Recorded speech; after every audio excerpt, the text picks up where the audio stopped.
Throughout history, there has always been a repeating pattern that causes every global reserve currency to collapse. Not most of them, but all of them. The Portuguese real once dominated global trade for 80 years before collapsing completely. The Dutch guilder held the leading position for 80 years and then fell as well. The British pound once dominated for 105 years, but eventually vanished from that position. They all followed the same 7 stages. They all believed they were different, that their currency would last forever, but that has never been true. The US dollar became the world's reserve currency in the year 1944, meaning it has been 81 years as of the year 2025. And right now, the US is in stage 5 of that 7-stage cycle. This is not a prophecy, but the result of mathematical and economic laws. This cycle has repeated 4 times. And the only important question now is whether we are clear-headed enough to see what is coming, or too complacent to believe this time is different. Let me show you that pattern. The 7 stages every reserve must go through, and exactly where the US dollar stands. Before we enter each stage, you need to understand what a reserve currency is. It is not simply a strong currency, but the currency held by other nations in their foreign reserves, their forex reserves, the unit used to price global commodities. The currency in which trade international is settled. When your currency becomes the global reserve currency, every nation is forced to need it.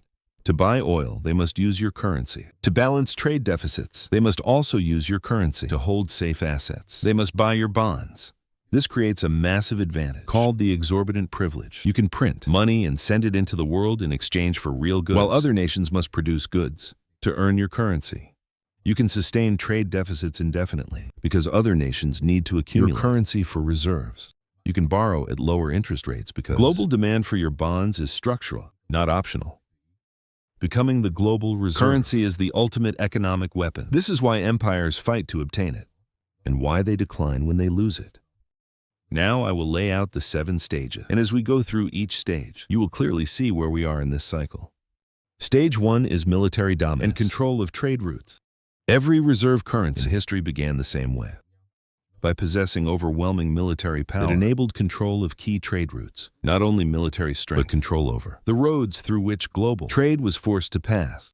In the 1450s, Portugal achieved an unprecedented accomplishment. They mastered open ocean navigation. While other European nations still the coastline to travel, Portuguese sailors dared to cross the sea, sailing over vast uncharted water.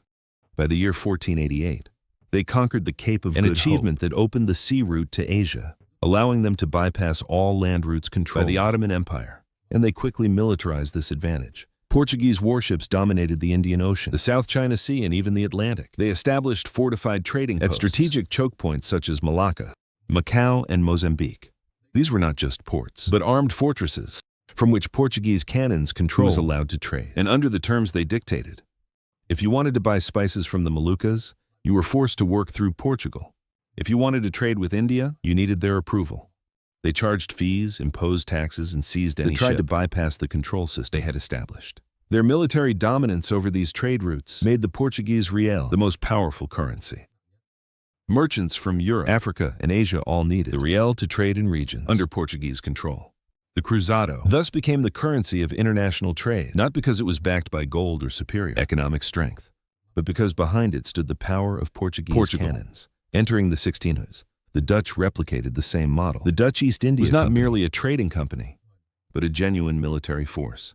They owned their own army and navy. At their peak, the VOC had up to 40 warships and 20,000 They captured Portuguese trading posts, took control of the Spice Islands, and turned Amsterdam into a global trading hub. Dutch ships dominated the Baltic, the Atlantic, and the Indian Ocean. If you wanted to trade, you were required to use the guilder, the currency of the nation that controlled the seas. By the 1800s, Britain perfected this model completely. At its peak, the Royal Navy of Britain possessed more warships than the next 5 nations combined. The phrase "Britain was not poetry, but an undeniable fact." Britain controlled the Suez Canal, Gibraltar, Singapore, and the Strait of Malacca. Every key choke point of global trade lay under their control. The British pound became the world's currency because British naval power made global commerce almost impossible to operate without it. The United States achieved a similar position after World War II, not only through military strength, but through control of the entire global trade infrastructure. The U.S. Navy dominates every ocean, with 11 carrier strike groups, more than the rest of the world. America controls or stations bases near most of the world's critical trade such as Hormuz, Malacca, Suez, Panama, and Bab el-Mandeb. This is not simply to protect America. It is how they control global trade, making international commerce nearly impossible to operate without U.S. consent. That is Phase 1. Military dominance over the U.S. dollar has achieved this since 1948 and still maintains it today. Phase 2 is massive trade of accumulating wealth from around the world. Once you control trade routes, you begin collecting wealth from other nations, not through plunder, but through superior exchange advantages. In the 1500s, Portugal enjoyed massive trade. They bought spices, silk, and porcelain from Asia, using gold and silver, but sold European goods like textiles, weapons, and African slaves at enormous profits. The trade balance tilted heavily toward Lisbon. Portuguese ships returned loaded with goods from Asia, goods resold in Europe at 10 times their original cost. These massive surpluses transformed Lisbon into one of the richest cities in Europe. Trade revenues were so great that the Portuguese could almost run the entire state apparatus without heavy taxation of its people. By the 1600s, the Dutch executed this model even more effectively. Amsterdam became the warehouse of the world, where goods from Asia, the Americas, and all Africa converged before being redistributed across the world. The Dutch bought goods at low prices in one market, then sold them at higher prices in another, and pocketed the difference. They weren't just merchants. They were practitioners of business based on price arbitrage. On a global scale. The Dutch trade surplus became so large that overflowed with wealth. Both sides of its canals were lined with grand mansions. Became wealthier than many European kings of that era until the 18s. Britain achieved a trade surplus, the largest ever recorded in history. Up to that time, they exported industrial goods, textiles, steel, machinery, and ships worldwide, while importing raw materials like cotton and tea, and rubber at prices the British themselves set. Global trade conditions were almost entirely dictated by London. This massive surplus made Britain the wealthiest nation on earth. London's financial district handled more capital than the entire rest of Europe combined. Meanwhile, in the United States, from 1945 to 1970, the country reached a trade surplus more spectacular than any in world history. After World War II, the U.S. was the only major industrial power left with its production and infrastructure intact. Europe and Asia were in reconstruction. While the U.S. exported machinery, cars, steel, and consumer goods across the globe, the surplus was so large that U.S. flooded into foreign central banks faster than they could reinvest them. America's gold reserves swelled. By the 1950s, Fort Knox held over 20,000 tons of gold, more than the rest of the world combined. This was Phase 2, the phase of massive trade surpluses and global wealth accumulation. Through favorable terms of trade, the dollar achieved this from 1905 to 1970. But this was also when the pattern began to shift, because Phase 2 cannot last forever. At some point, the nation issuing the global reserve will shift from producing goods to consuming, from exporting to importing, from surplus to deficit. And that's when Phase 3 begins. The phase in which the reserve currency becomes the pivotal turning point of the cycle. At some point, the world will formalize what has long existed. They will recognize your currency as the global reserve currency. This is the peak, the moment when power reaches its highest point. For Portugal, this happened in the early 1500s, when European states and Asian merchants openly acknowledged the real as the dominant currency for international trade. Many treaties were signed, specifying payments in reals. 1 real became the standard. For the Dutch, this occurred in the mid-1600s, when the guilder became the preferred currency for contracts. International bills of exchange and payment documents were all drafted in guilders. Even the British East India Company used guilders in some transactions because Amsterdam's financial market had the highest liquidity in the world at the time. For Britain, the shift occurred at the Congress of Vienna in 1815. After the Napoleonic Wars, the British pound was formally recognized as the global monetary standard. International treaties, loans, and trade contracts were all denominated in pounds. Even the gold standard adopted by many nations was essentially a pound-based standard because Britain was the one setting the rules for the U.S. That moment took place at the Bretton Woods Conference in 1944. 44 countries met in New Hampshire and officially agreed to choose the U.S. dollar as the world's reserve currency. Other currencies would be pegged to the dollar, and the dollar itself was pegged to gold at $35 per ounce. The International Monetary Fund and the World Bank were also established to operate and manage this system. This was the clearest and most official recognition of a reserve currency in history. But there's one thing few mention about Stage 3. It is the peak, the best phase any currency can reach. Because once its reserve status is formalized, that is also when the seeds of decline begin to form. When you become the global reserve currency, the world needs more of your currency. They need your goods.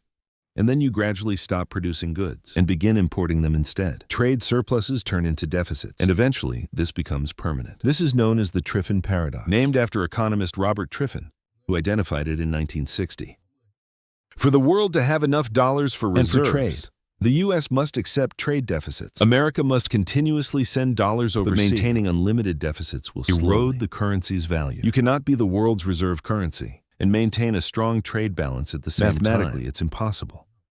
So once a reserve currency enters stage 3, it gradually slides into stage 4. Stage 4 is overspending and living on deficits. From here, the cycle enters an irreversible path. The reserve currency nation stops creating wealth and begins consuming accumulated wealth. Portugal went through this in the mid-1500s. Trade surpluses disappeared. They no longer exported goods. They had to import almost everything. Grain from Sicily, fabrics from Flanders, and industrial goods from across Europe, all shipped into Portugal. They paid with gold and silver from Brazil and Africa. But the issue was that they were no longer creating wealth, only consuming what had been accumulated. Then royal spending exploded. King Juan V spent lavishly on palaces, churches, and the royal court. Military expenses to maintain the empire further drained resources. And here's the key point. They didn't see the problem because money kept flowing in. As long as gold from Brazil continued arriving, they could keep spending. But that gold wasn't infinite, and they created no new value from it at all. They only consumed. The Dutch in the 1700s followed the same trajectory. After a century of trade surplus, they became net importers. Amsterdam's wealth made life comfortable for its people. Why work in factories when you can live off accumulated assets? Capital flows in the Netherlands shifted from trade and production to finance. They became Europe's banker, lending to other nations instead of producing goods themselves. This generated profits, but it was passive income, not real growth. The trade balance reversed. They imported more than they exported and paid for the gap by selling off accumulated assets. Britain, in the early 1900s, fell into the same situation. By 1900, the UK had already begun running trade deficits. They imported food, raw materials, and increasingly industrial goods. These expenses were covered by profits from overseas investments. For centuries, Britain's accumulated wealth had been invested in railways, mines, and countless enterprises across the empire. Income from these investments was enormous, but they only extracted wealth that was created elsewhere, instead of creating new value domestically. Britain's manufacturing sector gradually weakened. That once led the Industrial Revolution began to shut down or fall behind their competitors. The U.S. and Germany's trade deficits grew each year, and the nation continued living beyond its means by spending down its accumulated assets from the past. The United States entered phase 4 in 1971, when its trade surplus fully reversed and turned into a deficit. By the 1980s, the deficit expanded rapidly. By the 2000s, the U.S. recorded the largest trade deficit in history, reaching $800 billion per year. The U.S. imported far more than it exported. From consumer goods, electronics, cars to textiles, almost everything came from abroad.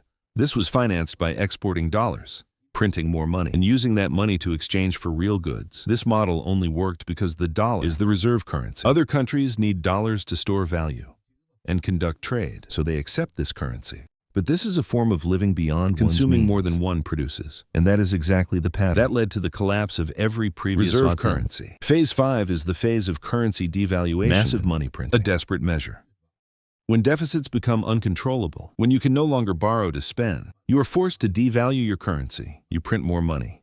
Portugal did this in the 1550s. Amid deficits and declining trade, the Portuguese crown began devaluing, reducing silver and issuing more money than the metal they had to back it. The consequence was soaring inflation. Prices skyrocketed. Merchants began refusing the real, or accepted it only if paid more for the same goods. Its purchasing power declined severely. By the 1570s, the real lost credibility and international began favoring other currencies in trade. The Netherlands also fell into this spiral in the 17th. The guilder, once backed by a strong banking system, monetary policy. By the mid-18th century, the Dutch government borrowed heavily to fund wars and maintain its colonial empire. When borrowing costs became too high, they started injecting money and expanding to cover deficits. The guilder's value dropped sharply. By the 1780s, it was no longer the preferred currency in international trade. Britain also devalued its currency. Through both World Wars. War I forced Britain to print money, abandon the gold standard. By 1925, they returned to the gold standard, but pegged the pound too high, crippling the economy. World War II forced Britain to leave the gold standard permanently. By 1945, the pound floated and lost value. Printing money to rebuild the nation and maintain wealth. The pound was repeatedly devalued. Two major devaluations, by 1940 and 1967, shook global confidence. By the 1970s, the pound was no longer a global, but merely a regional currency. The U.S. entered phase 5 in 2008. The financial crisis forced the Federal Reserve to print money on an unprecedented scale. quantitative easing was implemented, creating $3.5 trillion between 2008 and 2014. Then COVID-19 broke out. From 2020 to 2022, the U.S. printed $7 trillion. The money supply grew faster than at any other time in history. Then COVID-19 broke out. From 2020 to 2022, the U.S. printed another $7 trillion. The money supply grew faster than at any other time in history, except during wartime. This is currency devaluation, not by reducing the metal content in coins, but by expanding the supply of fiat money. And the consequences are the same. The dollar's purchasing power weakens. Inflation surges in 2021 and 22. Inflation reached a 40-year high. The difference between the U.S. and previous reserve currency nations is scale. The U.S. dollar is global. When they print more money, they are effectively exporting inflation worldwide. Other countries see their dollar reserves lose value day by day, while their dollar-denominated debts become cheaper to repay. But imports from the U.S. become more expensive. This is when confidence begins to crack. And once confidence breaks, Stage 6 arrives quickly. Stage 6 is the loss of confidence and the search for alternatives. A tipping point moment. This is when the world begins seeking a way out of the current reserve currency as trust in it declines. And countries start shifting their reserves into other assets. Portugal experienced this in the 1570s and 1580s. International merchants began demanding payment in Spanish ducats instead of Portugal's real. The Portuguese real was gradually abandoned. Trade contracts slowly shifted to being denominated in other currencies. Asian merchants who had accepted the real for decades began to refuse or demanded larger quantities to offset its devaluation. By 1580, when Spain annexed Portugal, the real was effectively dead. As a global reserve currency, the annexation simply formalized what markets already believed. The Dutch guilder gradually lost trust. Throughout the 1700s, as France, Britain, and other European powers shifted their reserves into other currencies. By the 1780s, Amsterdam was no longer Europe's financial center. That position now belonged to London. The guilder was still used in regional trade, but no longer played a role in major international transactions. The shift was gradual, but irreversible. The British pound lost confidence rapidly. After World War II, in 1940, Britain owed massive war debts to the U.S. and its allies. The pound was overvalued and survived only thanks to U.S. loans. In 1940, Britain devalued the pound by 30%. Institutions and nations holding pounds lost nearly one-third of their assets overnight. Confidence collapsed completely. Countries began shifting reserves from the British pound to the U.S. dollar. By 1960, the pound's share of global reserves had fallen from over 60% in 1940 to under 20%. The transition from the pound to the dollar took only 15 years. Today, the U.S. dollar is in the early phase of Stage 6, and the signs are everywhere. In the 2010s, China and Russia sharply reduced their dollar reserves. Instead, they began buying gold in quantities reaching thousands of tons. China's official gold reserves have more than doubled since 2008. But many experts believe the real number is much higher. Russia has almost liquidated all U.S. treasuries since the sanctions in 2014. BRICS countries, Brazil, Russia, India, China, and South Africa have discussed finding an alternative to the U.S. dollar in trade settlements. In 2010, they announced a plan to create a common currency, the BRICS currency, even though it had not yet been launched. The fact that it was brought to the negotiating was already an extremely important signal. That same year, Saudi Arabia, a nation that has priced oil in dollars since 1974, the very foundation of the petrodollar system, began accepting payments in yuan for its oil transactions with China. This broke a 50-year-long convention. Central banks around the world are diversifying, and the dollar's share in global reserves has fallen from 72% to just 50% in 2020. This 14 percentage point drop represents a shift worth trillions of dollars. It may not sound huge, but in reality, trillions of dollars have been withdrawn from dollar-denominated assets. The euro, the yuan, and gold have absorbed most of this shift. Even smaller countries are reducing their dependence on the dollar. Thailand, Malaysia, and Indonesia are negotiating trade agreements that allow settlement in local currencies instead of the dollar. This is the starting point of Phase 6, the phase in which the world begins seeking alternatives. They are not doing this because they hate America, but because they see the repeating pattern that has brought down every previous reserve endless deficits, currency debasement, and declining purchasing power. They won't wait until Phase 7 to act. They are proactively preparing now. Phase 7 is replacement and collapse, the final stage of the cycle. This is when a new currency rises and replaces the old one, not through official treaties, but through the natural choice of the market. The world simply stops using the old currency and shifts to the new one. The Portuguese real was replaced by the Spanish silver peso in in the late 1500s. Spain at that time controlled enormous silver mines in the Americas, such as Potosi in Bolivia and Zacatecas in Mexico. These mines produced more silver than the rest of the world combined. Spanish silver coins became the preferred currency of international trade because they were abundant, had unified standards, and most importantly, were backed by a continuous supply of silver from the mines. The real, after being devalued and weakened, could no longer compete. Merchants refused to use it. The transition took about 2 decades, and by the year 1600, the real had completely lost its role and become irrelevant in international markets. The Dutch guilder was replaced by the British pound. At the end of the 17th and the early 1800s, Britain's Industrial Revolution, combined with its superior naval power, made the British pound the natural successor. London's financial markets became far deeper and more liquid than Amsterdam's. The pound was backed by the manufacturing and commercial power of the British Empire. The transition took about 30 years. By 1815, after the Napoleonic Wars, the British pound officially became the undisputed global monetary standard. The guilder had by then become merely a regional currency. The British pound was later replaced by the U.S. Between dollar. 1945 and 1960, the transition was formalized at the Bretton Woods Conference, but it took many years to complete. After World War II, Britain was nearly financially exhausted. The United States held most of the world's gold reserves and was the only major country with an intact industrial base. After the war, the dollar became the only currency qualified to serve as the global standard. Meanwhile, the British pound kept collapsing through repeated until 1907, when it was devalued once again. At that point, everything became clear. The U.S. dollar had fully replaced the pound. So what will replace the dollar? This is the question the entire world is asking, and the answer has not yet appeared because we have not reached Phase 7. We are in Phase 6, the phase where the world searches for alternatives. But history gives us some clues. The successor currency usually comes with military dominance over trade routes, a trade surplus, and strong manufacturing capacity. Currently, no country satisfies all of these conditions. China has a trade surplus and strong manufacturing, but it does not control global trade routes militarily. The yuan is also not fully convertible.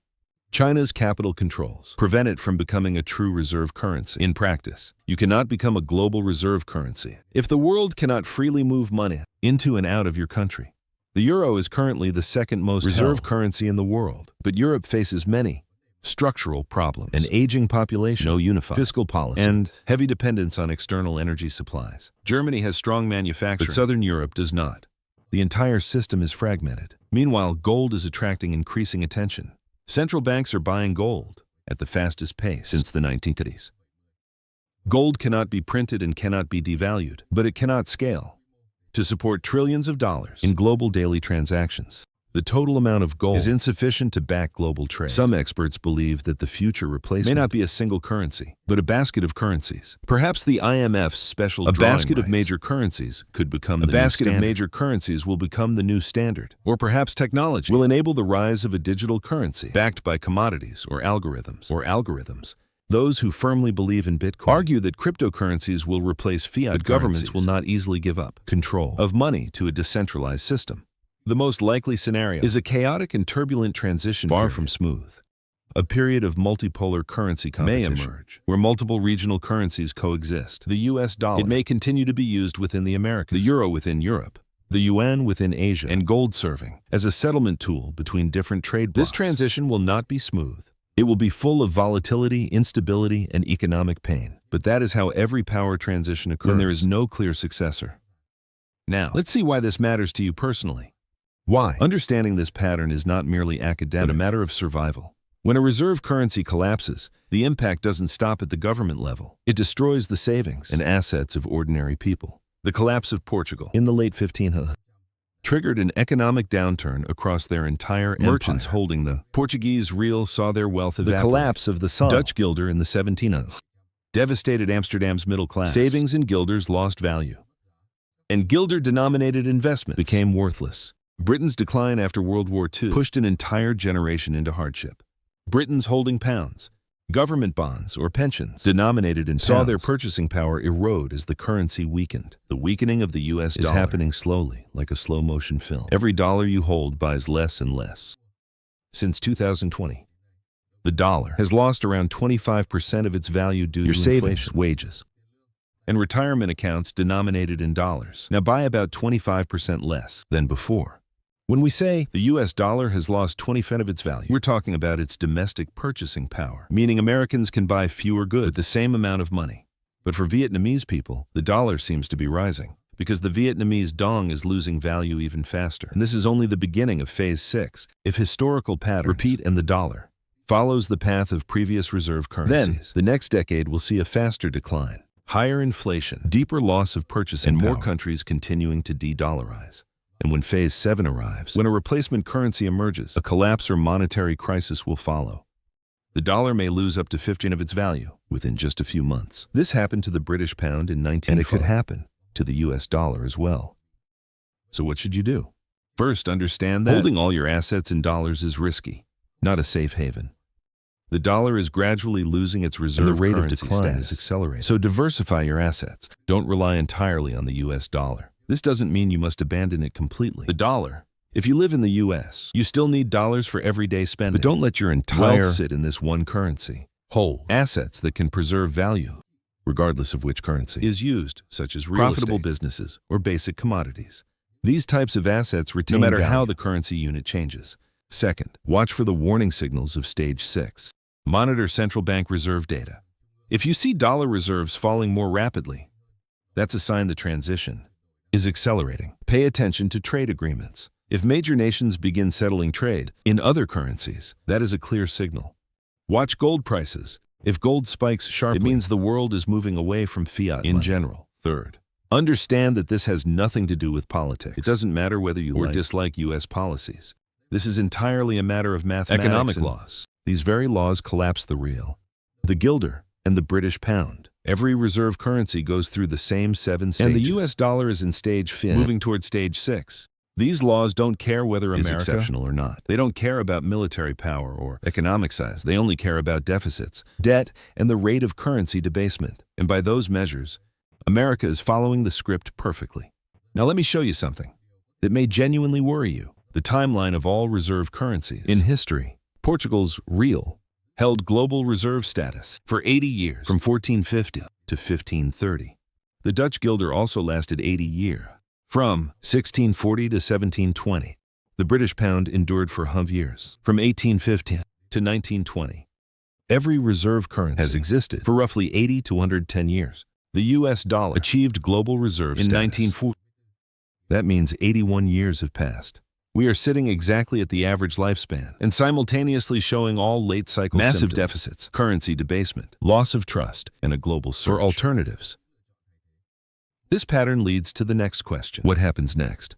Stage 7, the replacement. But something is different this time. And this difference is real, not the kind people use to comfort themselves. This time the collapses of past reserve currencies were regional. When the real collapsed, it mainly affected Portugal and its trading partners.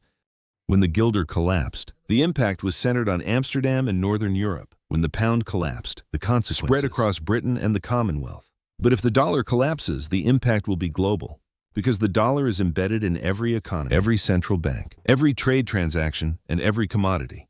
Oil, gold, wheat, everything is priced in dollars. When the dollar loses reserve status, no region in the world will escape the impact. This means the transition will be more chaotic than any change in history.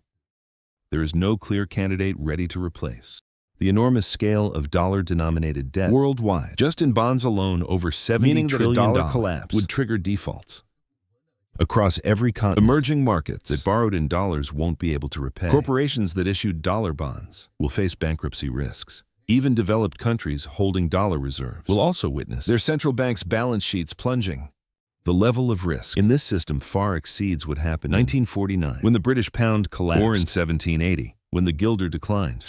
This is not just a currency transition. This is a restructuring of the entire global financial system. And such restructurings have never unfolded smoothly. They are full of pain, chaos, and the destruction of massive wealth. Let me be clear. I'm not saying the US dollar will collapse tomorrow. I'm not saying that America will become a failed nation. Nor am I saying you should panic and sell everything.